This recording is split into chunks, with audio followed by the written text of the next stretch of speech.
مفتی زبیر صاحب، آج کے مسلمانوں اور آج کے حکمرانوں کے لیے اس میں کتنا بڑا سبق ہے، کیونکہ ہم نے ایک چینج ان ایٹیٹیوڈ دیکھا ہے. ابھی آلدو ہم واقعہ کربلا کی بات کر رہے ہیں، لیکن رویہ تو امت مسلمہ کا اور بہت سارے ممالک کا کچھ اہم ایشوز پہ ایسا ہی ہے. جی بالکل، آپ نے صحیح فرمایا. اور اس کی اگر ایک جھلک دیکھنی ہو تو آپ جیسا کہ علامہ صاحب بھی فرما رہے تھے، غزہ کو آپ دیکھ لیں. کون سا ظلم ہے جو آج غزہ کے بیچارے مظلوم مسلمانوں پر ڈھایا نہ جا رہا ہو. بلکہ مجھے تو 3 دن پہلے علامہ صاحب کے ساتھ ہم یہاں گورنر ہاؤس میں ایک میٹنگ میں تھے، تو علامہ صاحب ہی نے ایک بات بتائی اور میں بڑا حیران ہوا کہ بعض امریکن رفاہی تنظیموں کی طرف سے وہاں کے مظلوم بچوں کے لیے جو آٹا فراہم کیا جا رہا ہے، اس میں بھی جان لیوا کیمیکل کی گولیاں ڈال کر کے ان کو آٹا دیا جا رہا ہے. بلکتے ہوئے معصوم پیاسے بچے، اوپر سے بمباری، شہادتوں پر شہادتیں.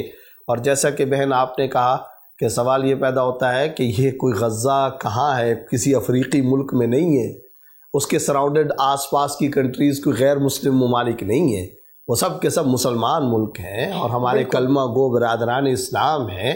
اور یعنی ایک اندازہ لگائیے کہ چند کلومیٹر کے فاصلے پر پیٹرول کے تیل کے کنویں نکلتے ہیں، مگر شفا ہسپتال غزہ کے بچوں اور عورتوں کے وارڈ کو روشن رکھنے کے لیے، مشینوں کو چلانے کے لیے، جنریٹر کے لیے ڈیزل اور پیٹرول نہیں ہے.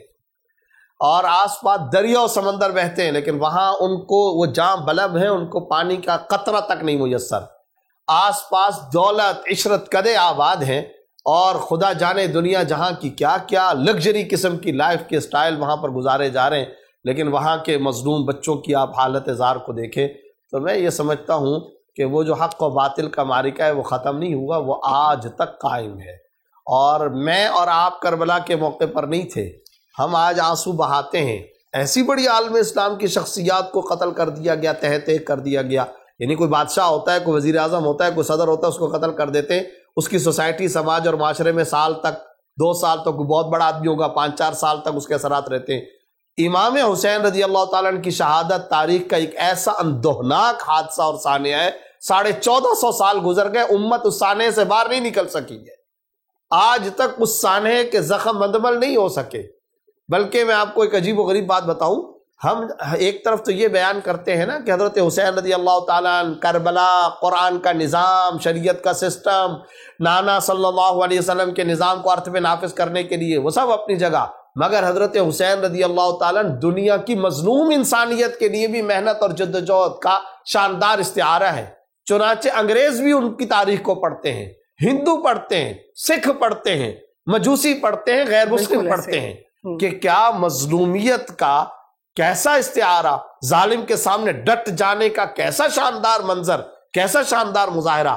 تو یہ سچی بات تو یہ ہے، اگر ایک ہی لفظ اور جملے کے اندر اس پورے کو مختصر ترین کنکلوژن کیا جائے، کہانی بس اتنی سی ہے، یزید تھا، حسین ہے. حسین کا نظام چلتا رہے گا، چلن زمانے کے اندر حسین کا ہوگا.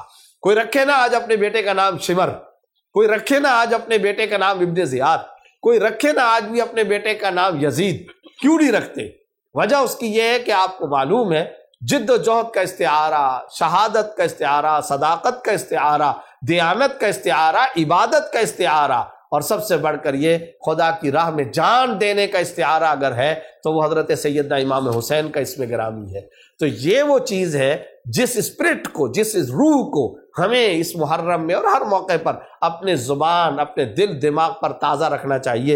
اور آپ کے پروگرام کے توسط سے میں ایک بات اور بھی کہنا چاہتا ہوں، اگر ہم صحیح طور پر شہدائے کربلا کا ساتھ دینا چاہتے ہیں تو آج کے دن ہمیں غزہ کے مسلمانوں کے لیے بھی کھڑا ہونا چاہیے. سبسکرائب کریں اور بیل دبائیں تاکہ کوئی خبر رہ نہ جائے.